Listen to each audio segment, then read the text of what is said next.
Operation സിന്ദൂറിലെ ഇന്ത്യയുടെ വലിയ തിരിച്ചടിക്ക് പാകിസ്ഥാൻ ഇപ്പോൾ പ്രതികാരം ചെയ്തു തുടങ്ങിയിരിക്കുന്നു. പാകിസ്ഥാനിലുള്ള ഇന്ത്യൻ നയതന്ത്ര പ്രതിനിധികളുടെ വസതിയിലും മറ്റും അനധികൃതമായി കടന്നു കയറുകയും അവർക്ക് ഉള്ള വെള്ളം, പത്രം, ഗ്യാസ് തുടങ്ങിയവ കട്ട് ചെയ്യുകയും ചെയ്തിരിക്കുന്നു എന്നുള്ളതാണ് പ്രധാനപ്പെട്ട ഒരു വിവരം. ഇവർക്ക് ഈ ഗ്യാസും മറ്റും നൽകുന്ന ഏജൻസികളോട് അത് നൽകരുത് എന്ന് ആവശ്യപ്പെട്ടിരിക്കുകയാണ് എന്നാണ് അറിയാൻ കഴിയുന്നത്.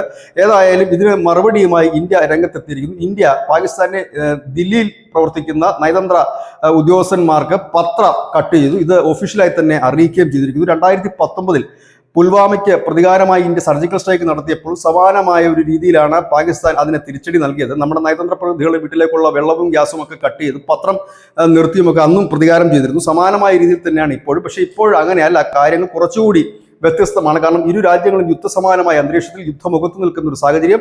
ഈ ഒരു സാഹചര്യത്തിൽ കൂടി വേണം ഇതിനെ നോക്കിക്കാണാൻ. കാരണം ഈ നയതന്ത്ര തലത്തിൽ നടക്കുന്ന ഈ അസ്വാരസ്യങ്ങളും സംഘർഷങ്ങളും ഉരുൾപൊട്ടലുമാണ് ഈ യുദ്ധത്തിന് മുന്നോടിയായിട്ട് എല്ലാ രാജ്യങ്ങളും സംഭവിക്കുക. നമുക്കറിയാം, പാകിസ്ഥാനും ഇന്ത്യയും തമ്മിൽ ഓപ്പറേഷൻ സിന്ദൂറിന് മുമ്പ് നയതന്ത്ര പ്രതികളെ തിരിച്ചു വിളിക്കുകയും പുറത്താക്കുകയും ഒക്കെ ചെയ്ത നടപടികൾ നമ്മൾ കണ്ടിരുന്നതാണ്.